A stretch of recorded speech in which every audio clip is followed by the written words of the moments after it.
Anakku ternyata anak genderuwo. Setelah 13 tahun menikah, Ngadiono dengan Sulastri belum juga dikaruniai seorang anak.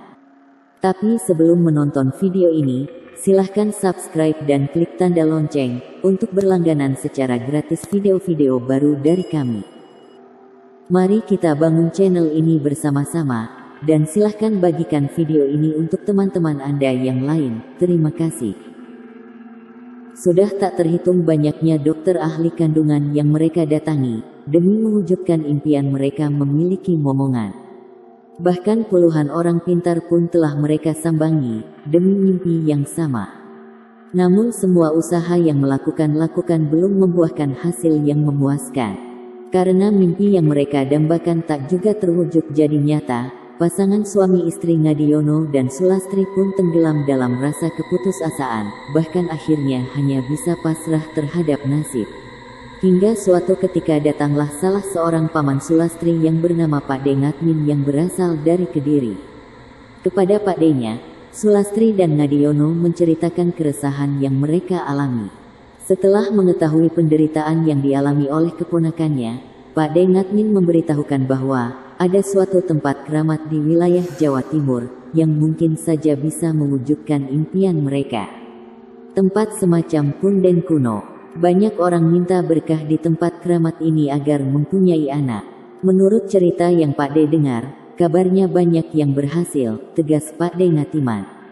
Walaupun Pak D-nya telah membicarakan kekeramatan punden tersebut, Ngadiono sama sekali tidak tertarik.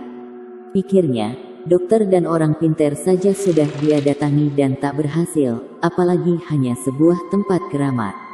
Mustahil, bantahnya dalam hati. Karena omongannya tak ditanggapi oleh Ngadiono, Pak D Ngatmin malah membujuk keponakannya, Sulastri, agar mau bertirakat di punden keramat tersebut, dan mohon kepada Yang Mbau Rekso agar bisa diberi momongan anak. Apa kamu tidak ingin punya keturunan? Sedangkan usia perkawinanmu sudah belasan tahun. Kalau suamimu tidak mau, biar kamu saja yang tirakat di sana. Nanti alamatnya Pak D kasih tahu, bujuk Pak D Ngatiman. Mendengar bujukan dan nasihat pamannya itu, Sulastri mulai tergoda. Sebagai wanita dia sudah tentu ingin sekali mempunyai anak keturunan. Demikianlah, detelah Pak D-nya pulang ke Kediri. Sulastri membicarakan keinginannya untuk bertirakat di punden keramat tersebut kepada suaminya. Namun, Ngadiono menolaknya dengan alasan dokter dan paranormal saja tak banyak membantu, apalagi tempat keramat. Lagi pula dia takut terjebak kemusyrikan dengan memuja sebuah tempat keramat.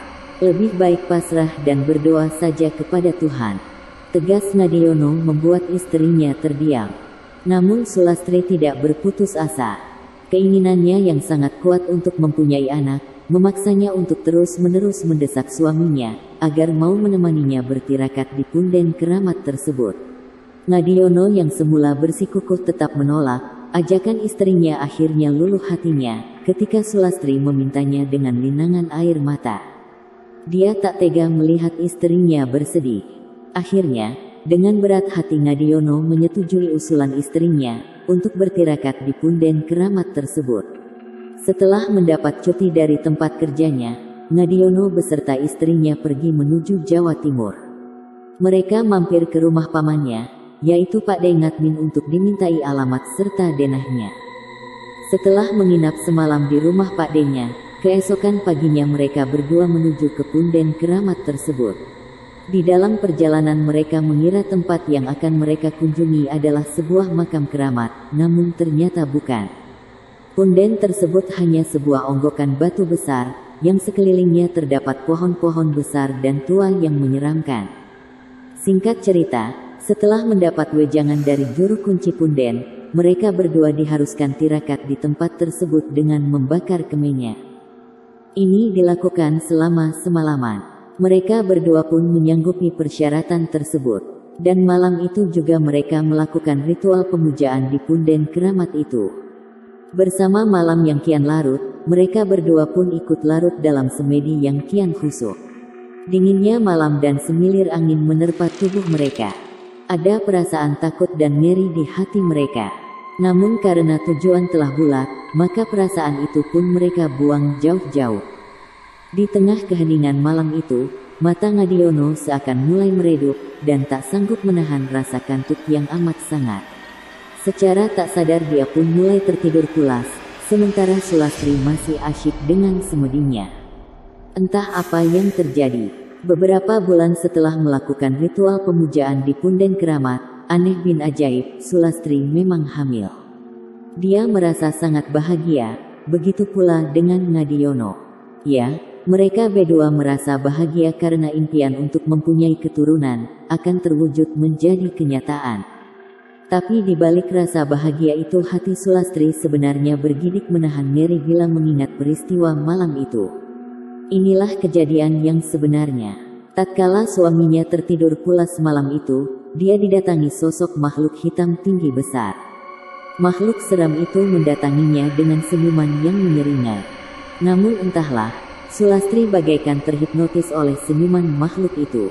Dan yang lebih aneh lagi, Sulastri diam saja ketika makhluk hitam seram itu menggumuli dan menikmati tubuhnya. Saat itu juga makhluk itu berkata sambil berbisik lirih, "Sulastri, aku akan menitiskan anakku ke dalam rahimmu." Sulastri diam membisu.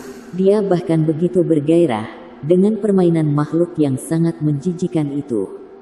Begitulah, Sulastri sengaja merahasiakan peristiwa tersebut kepada suaminya. Dia takut Ngadiono marah besar bila mendengar cerita ini.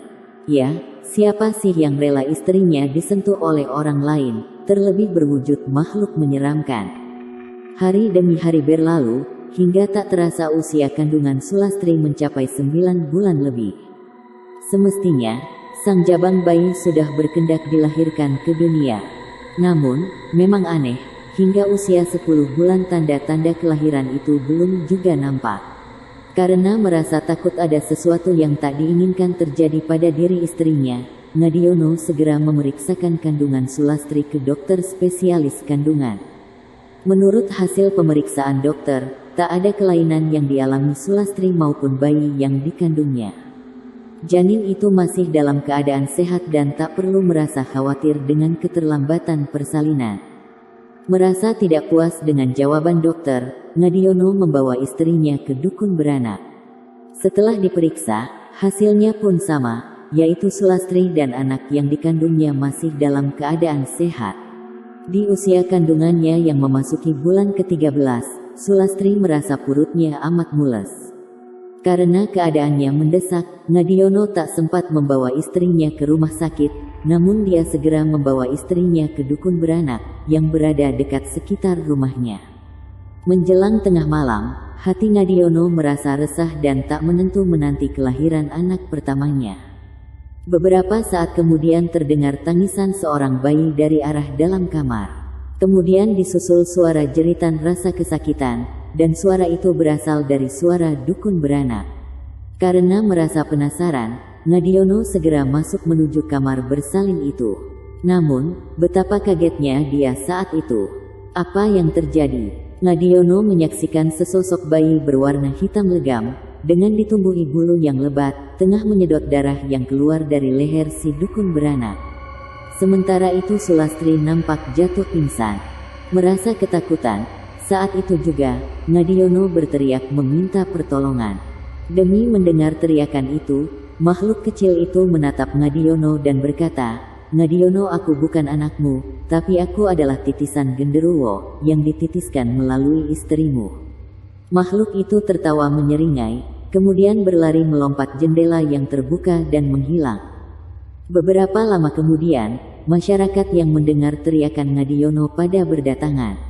Mereka semua terkejut mendapati dukun beranak yang telah mati mengenaskan, dan merasa heran demi mendapati Sulastri yang tengah pingsan sehabis melahirkan. Begitupun dengan Ngadiono yang terkulai lemah di atas lantai, tak sadarkan diri. Sebagian dari para tetangga itu segera mengurus jenazah si dukun beranak, dan sebagian lagi segera membawa Sulastri ke rumah sakit. Seminggu setelah kejadian itu, keadaan Sulastri mulai membaik. Sambil berurai air mata dia menceritakan pengalaman seramnya ketika berada di Punden Keramat sewaktu suaminya tertidur. Ngadiono menyimak dengan batin yang perih. Sulastri menyesal dengan kejadian itu dan meminta maaf kepada suaminya. Ngadiono pun memaafkan istrinya dan berusaha agar sabar menahan cobaan. Mungkin memang Tuhan belum mengizinkan atau belum memberi mereka keturunan. Yang terpenting mereka berdua harus memohon ampunan kepada Tuhan Yang Maha Esa, karena mereka telah melakukan kemusyrikan dengan melakukan pemujaan di punden keramat tersebut. Jika kalian suka dengan video ini, silahkan berikan jempol ke atas, dan jika kalian menganggap video ini bermanfaat, silahkan bagikan ke teman-teman yang lain.